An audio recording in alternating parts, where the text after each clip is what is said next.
I'm a dad. I'm a dad. D-A-D-D-Y.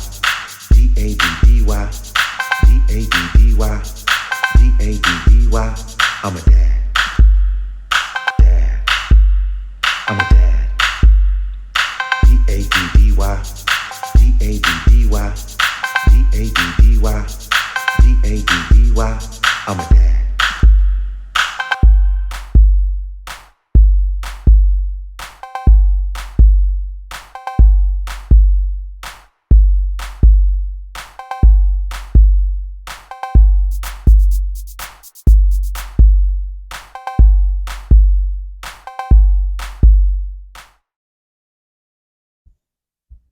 All right. Welcome back. And we are back. Episode 10. Double digits, 1-0, baby. And we're bringing you a special one today. This is special, about a special moment in everybody's life. If you're in the dad club, you've done it at least once. At least once. Yeah. Some of us many times. Many times. Some of us didn't get on the first try, and that's okay. Yeah. Trust me. Yeah. It's about the trying. It is the trying. So as you see, today's topic, doing the dirty with the dad. Yeah. Yeah, we're going to talk about it. We're going to talk about it because it's very important in any relationship. Yeah, and you know what? I don't think it gets talked about enough. It does not. And you don't become a dad without no, doing the dirty. not that I'm aware of. And you don't stop doing it after becoming a dad. So we'll talk about it. Yeah. You don't stop. No, you don't. But So, the stream might trickle down a little bit. yeah.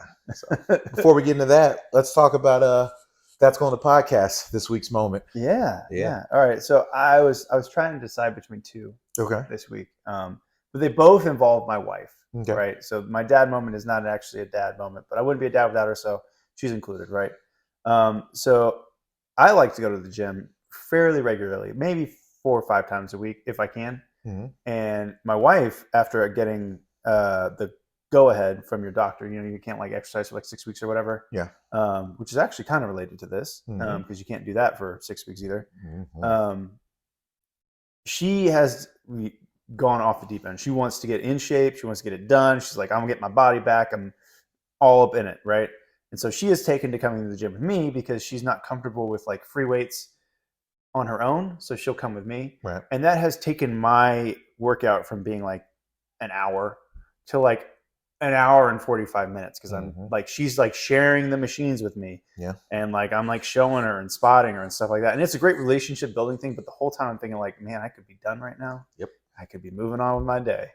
And instead I'm just sitting here, not exactly tired. Yep. Free personal training. Yeah. Yeah, exactly. I was like, how much you pay me for this? And she's like, yeah, man, you get half the house. It's fine. Yeah. Like, all right. So that was my podcast moment. We did it literally like 2 days ago. Very nice. Very nice. Well, for me, of what's going on the podcast, had a real dad moment. It was more of a fuck moment. And so I was out of town, went on a camp trip with a buddy just for a day. I wondered if you're going to talk about this. Yeah, we went and go hang out or whatever. No big deal. Everything is going good. Get a text from my wife. Do you have time to talk? I'm like, fuck. That's never good. No. You get that text, that ain't never good. No. I'm like, all right. So many ways you could have worded it that wouldn't have been as bad. Wouldn't have been as bad. I think they know when they send it. But she goes, I say, yes. What do you need? She goes, I need you to call your son. I was like, oh, okay. I get on FaceTime. She goes, I'm sorry, he has to tell you. I'm pretty sure she hands him the phone and runs away because she doesn't want to hear what happens next.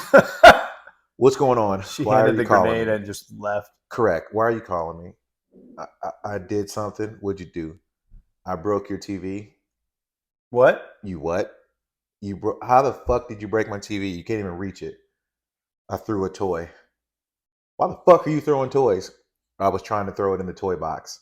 The TV is probably legitimately 10 feet away from the toy box. I was about to say, I don't even know where the toy box is next to that TV. It's not even close. But whatever toy he threw was it was fucking compact and thick, and it was heavy enough to. He hit the screen black. He plays Boom. baseball. Yeah. How you be that inaccurate? I'm about to pull him out of the league. Yeah. So, bam, cracked the TV, 75 inches, gone down the drain. Oh my God. So now I'm down a TV. To make things worse, to double down on like a fuck kind of day. Not only did I break that TV was broken that day, later that night, I drop and break my phone. 2 screens same day, a real fuck you moment, kind of like, yeah, this is dad life. So the good news is it's the TV they primarily watch in the loft. So Ain't my problem. I ain't too affected by it, but I mean, I'm pretty shitty about it. But it was just like one of those, like, yep, that's his life. So that's what's going on the podcast for me. Is the phone going to be okay? It still works, and I ain't buying a new one until it completely stops working. All right. So that's how I roll. Good enough. Yeah. So let's get into it then. Let's talk about it. So we're going to talk today. Let's talk a little about what it was like. What was sex life like before becoming a dad? I'm gonna be honest. See what I did there? It's gonna be that kind of show. Yeah. All right. If I could give it a word description, it would be unappreciated. Good point. I did not know how good I had it. I used to be like, man, I'm only getting laid like 2 times a week. This is the worst. I need to be getting it every day, all the time. That was just like my mindset. And now I'm like, it's been a while. Yeah. It's been a while. Very true.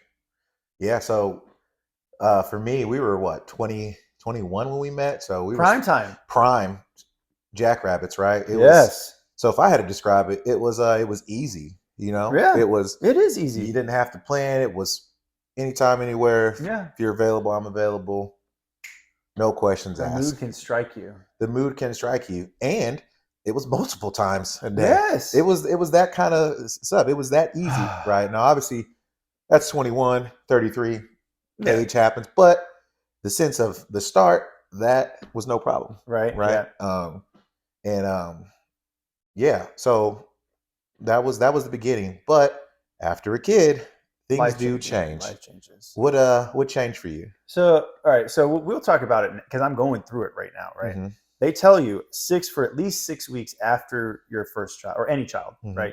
No sex, no heavy lifting, none of that stuff. So if you're one of those people who gets laid every week or every day or sometimes multiple times a day, right? Sure. That is a big change because like when me and my wife were pregnant, we still had sex while she was pregnant. Sure. For a while. Like I think even like the week that she gave birth, we had sex because it was like, it's one of the things they say can cause induced labor. Yeah, induced labor. So they're like, have sex. So I was like, yep, I can do that. Perfect. Right? I can't do a whole lot for you, but I can do that. Thank you, doctor. Yes. And then immediately after that, it's like, don't touch her. Don't go down there. It's disgusting. It's a nightmare. Yeah. There's stitches, blood, pus, all that kind of stuff. Yep. Don't go there. So now I'm like, all right, well, back to my teenage years, like one hand shame for like 6 weeks. And then after that, it's like, once you get the go ahead, it's not exactly the go ahead because your son or your child is also in the room with you and only sleeps for maybe an hour and a half. Yeah. And you're like, well, do I really want to risk waking up the baby? Like it just, it's so much worse. Yeah. Yeah. No, and it doesn't get better with multiple, does it? No. So that's a good point. So like you were saying, prior to and even leading up to the birth, you're still getting it in, which is no problem. But afterwards, there was that time period, and all my kids were C-section, so her recovery was even a little bit longer and a little bit more strenuous. And obviously, your body didn't change too much, so you're still young. Nothing down here changed for me. Young, dumb, full of cum, right? You're still ready to go, and you're looking like, man, he said don't touch your vagina, but what about me? Yeah. Oh, I've had that thought. Yeah, I have had that thought. I was like, your hands didn't get broke, did they? I didn't think your mouth produced a baby, but that's the kind of shit you think because you're a fucking man. And the reality is, the physical change, like they got a lot going on. Yeah, they might not really necessarily be into it. Yeah. So you do gotta take that in consideration. And but it's hard to think about it that way. It is. Dude. Men are selfish. we are born with 2 heads. Women have 1. We have 2 that are thinking for us. So that happens. But to your point now, so after that first one, right, is after that time period passes, and then you kind of go into the newborn, right? Newborn sex isn't too bad to have sex if it's just newborn. That one, yeah. If it's that one, because they're gonna sleep through anything almost unless they're just ready to wake up. And you could just do it in a different room or you could do it in the same room. They ain't gonna fucking notice. Yeah, exactly. Yeah. Hell, they can't even see the first 3 weeks. They're just exactly. You gotta get like this close. Yeah, you're fucking blurred. They're not gonna know over there and realize mom and dad are doing the dirty. So that's no problem. Now there are phases to it, right? So newborn is fine. Let's go to that 2-year-old phase. Oh yeah, where they're seeing and talking or and able to move on their own. I can set newborn down over here and go over there and do what I need to do. Yep. 2-year-old, they're gonna tend to follow you. They do. They do, and they're loud and they talk and. Mm-hmm. But you still have the window, right? Like 2-year-olds are napping. Yeah, you get a nap in, you get your thing in, and then you're good, right? So and you get creative in the sense, right? Like 2-year-olds, they might be into their TV show. You might be able to set them downstairs and then run upstairs. Mom, Dad, upstairs real quick. Yeah, but if that's the case and that's what's going on, that pre-baby. Let's put the lingerie on, light the candle. Oh, no. Let's do the foreplay. How do I describe it? There's a lot more sex with clothes on. Yeah. Oh yeah. Yeah. You gotta find ways to save time. Yeah. Because either you're cutting into your pleasure time, right? Like the actual sex, or you're cutting into the pregame situation, right? Yeah. So there's got to be a sacrifice that's going to get made, and unfortunately, the fun things you used to do, that's not going to happen when kids in the house. No. So that's my experience from the 2-year-old. At 4, right? 4-year-old, 4 or 5, they're really starting to know what's going on. Yeah. Even at a 2-year-old, you could be like, "Oh, what was going on? Mom, Dad were wrestling, something like that." Yeah. 5 years old, they're gonna start asking questions. Yeah, they're not as silly, and they can open a door. Oh yeah. Nothing is safe. No one is sacred. That handle turning ability, and they're not the kind. The kids aren't going to be like, door lock, let me go away. They're going to be like, what's going on? Hey, the door's locked. Did you know the door's locked? Hey, the door's locked. I'm like, yeah, for a fucking reason. So, you know what I mean? And then you got to say something dumb like, oh, daddy's taking a shit. Yep, in the bedroom. Well, where's mommy? She's also taking a shit in the bedroom. So, wear poop now, okay? Yeah, they're not fucking stupid. So then you really got to get creative with your time and things like that. So do you have any tricks you do to get creative to hide from that 5-year-old? Yeah, it's called grandparents usually. Mm-hmm. Usually it's any sort of adult interaction can kind of sway them away from you. So we have to plan. We have to plan more. Like it's not spontaneous anymore. Mm-hmm. I can't remember the last time it was just like, hey, you in the mood? I'm in the mood. Let's do it. Right. So it's like, hey, you want to go hang out with grandma and grandpa for a few minutes, or you want to go see your aunt for just an hour. Yeah. We'll be at home, doing stuff, and then we'll come get you. Right. One thing I wanted to mention though, while you were talking about banging on the door and stuff like that, 5-year-olds, not that loud when they don't want to be. They can be sneaky. No. There have been times where my son has been on the verge of opening the door, and I had no idea that he was there. Yeah. Yeah, that's then you really got to concoct a story. Yeah. Then you got to come up with something crazy. Like, I don't know, there was rats in your clothes. You needed to get them off quickly or whatever you can under the blankets, conjure up. Yeah. Under the blankets. It was, I think one time we were giving each other CPR. Ooh, yes. Both were dead at the same time. Yeah. CPR. I like that. And then we had to teach him how to do actual CPR. Yeah, because he was thinking death, but in reality, you were just killing it. Yeah, exactly. It's like, I'm bringing mommy back. There we go. So about that, moving to multiple kids, right? Because that's kind of what I deal with now is multiple kids. Yeah, it actually is easier in a sense. Oh, okay. Because they'll play with each other. Oh, I guess that's true, right? Yeah. I can send them out. You got Bella, you got the ringleader, right? I'll send them out the side or whatever. They can play with each other. Now, with the one being 10, she's a lot more intuitive. So if mommy and dad disappear, she wants to know what's going on. So what y'all doing up there? Yeah, but you got to be way more sneaky with that. And I think the best technique we've had is the time of day, right? Okay. Kids want to stay up till the crack of dawn if you let them, right? That's true. You can try to put them to sleep. Unfortunately, I got a 2-year-old, so she's going to sleep in the room. She stays up the latest, that kind of thing, right? So even though the older two might be in bed, the 2-year-old, she's going to stay up. She's going to make sure she puts us to sleep, right? So I would say not a majority, but almost half of the sex happens in the morning. Like early morning. Correct. They can stay up, but waking themselves up is a little bit harder. You got to get them before they. Okay. Yeah, that's a good idea. I never thought of that. Yeah. So if it's a work day, and I got to be at work, get up by 6 and get ready, stuff like that. You might wake up at 5:45 or whatever the case may be to try to squeeze that extra time in, and that does become a conversation. Like, hey, when are we going to? I'm tired. You're tired. She's probably not going to go to sleep for a minute. Wake up early. Yeah. Wake up early. But those are kind of things you kind of change, you kind of finagle around. I might try that. That's a good idea. Yeah. I'm not normally like a morning wood kind of guy, but Yeah. guy's got to get what he can. So Yeah. As enough time goes by, you'll yeah. sacrifice that sleep to absolutely. Yeah, to get laid. It ain't Absolutely. nothing wrong with that. So we were kind of talking about how much harder it gets as the children. Have you ever been caught by your children? Never outright in the sense of they were like, y'all fucking, never like that, but definitely like, what's going on? I heard that up there. Y'all stay wrestling. Like, what the fuck is going on? That kind of stuff. So I've never been, doors open, flung open, throw the covers off. Gotcha, bitch. But I've definitely been questioned, interrogated on activities. How about you? I think the one that I was talking about, the CPR one, is probably the closest we ever came. Mm-hmm. But because normally what happens is like we have a long hallway before our bedroom, and I can hear in that hallway his footsteps. So I kind of know like, hey, we got to stop and just relax for a second. He'll come in, ask a question like, hey, can I go get a snack? And then he'll leave. Yeah. Right. But that one time, I don't know, for whatever reason, I just did not hear him. I might have had legs around my ears or something. I don't know. But that's a good reason not to hear. Yeah. So we've come close. We have never been like you said, like blankets off, gotcha, bitch. Yeah. But like it's been damn close. Yeah. It's been real close. Yeah. And I think because of that, we don't have sex as often because of the worry and the hassle of like trying to figure it out. Yeah. Do you think that your lack of sex now, I'm going to assume that you have not significantly less, but less than where we started. Yeah. Do you think that affects your mood or your relationship? Oh, for sure. She can tell when I'm sexually frustrated. I can tell when she's sexually frustrated.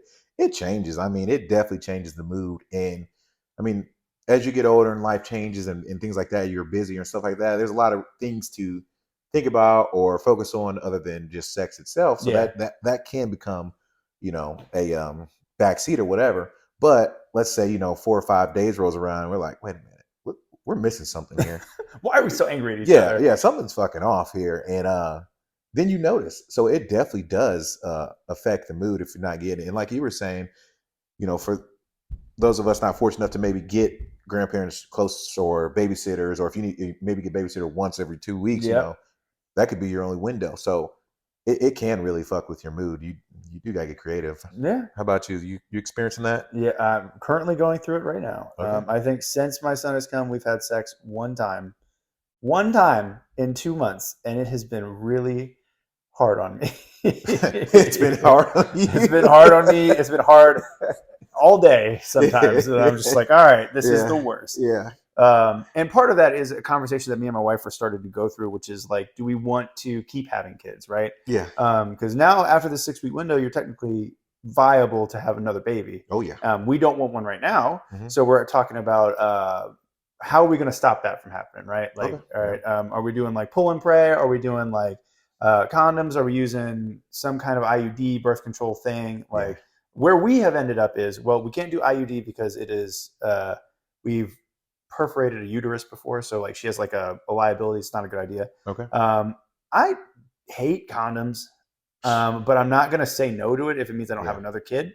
And the pull and pray method is tried and true so far, but she's not behind that one yet. Sure. Yeah. Yet. I'm still hoping. So we have landed on the option D, which is vasectomy. Dick. Oh no! Yeah, it is. It's my balls getting chopped. Is what it is. We're on vasectomy and or getting her tubes tied. Ooh. So that is a conversation that we're going through right now. It's probably going to be me, not her. Yeah. And have you had that conversation yet? It's a terrible conversation. I think it came up once, like recently, about the vasectomy. But let's go back to if we're not having kids anymore and stuff like that. Yeah. I'm done with condoms. Right? You don't go back. Like once you broke you don't fucking go back. My teenage self knew that this was terrible, but I didn't have another option. Now I have another option. No, you don't fucking eat filet mignon and then come back and have beef jerky. No, that shit just doesn't work. No. So that's out the question. Snap to a Slim Jim. It's terrible. Yeah, that's out the question for me. She floated the idea of me getting a vasectomy once.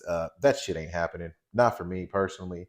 Not for me personally. I'm sure it goes fine for everybody, and I'm sure it's not as bad as it doesn't. I have a friend who had a bad one. And I've heard of one bad one too. Exactly. And that's the problem. That's all you need is the one. Yes. All I need is one example. And I heard and I was like, nope, You gonna fuck my nuts up? Yep. I ain't gonna never get hard again. Fuck that. Nope. So that's out of the question. So she has done the IUDs, and it's been effective for us. Good. All the way through. She hasn't had really issues, but now she's questioning like, do I really want to keep IUD stuff like that? If it ain't broke, don't fix it. But I again don't know what 100% do to her body, so I guess it's a valid conversation to have. But as of right now, condoms and vasectomies are not on my playlist. Like that. Question. All right, this is a question for maybe you guys. You can answer. Yeah. Do you think they can feel the IUD inside of them? I know this is a dumb ass question. All right, but I have never had one. Yeah. So like, I know that it is uncomfortable to get it put in. Yeah. There's bleeding and soreness and stuff. Do you think they ever feel it afterwards? I don't know. I like to joke and tell her I was hitting that shit, and I yes, I definitely. She looks at me like, "No, the fuck you weren't," and I'm like, "Well, damn, why can't say it like that? Now? Like, fuck it. It's just you and me. You ain't got to tell everybody." Mandingo over here felt something, so guess not. yeah, I don't know, but I mean, if it is uncomfortable, I'm sure I wouldn't want something floating around my ass. Yeah, so me just dealing with it, but no. What do you guys think? Yeah. What are your tricks? Yeah. Your tried and true methods. You got one kid, no kid, multiple kids. What's worked for you? And if we got an older crowd viewing, let's say post this age of having to be always watched, right? Yeah, like 16, something like that. They're out with their friends. You got all weekend. Does it get back to the days of your youth? Does it ever go back? Does it go back? So let us know. Yeah. All right, guys. Appreciate you tuning in. We'll catch you on the next one. See ya.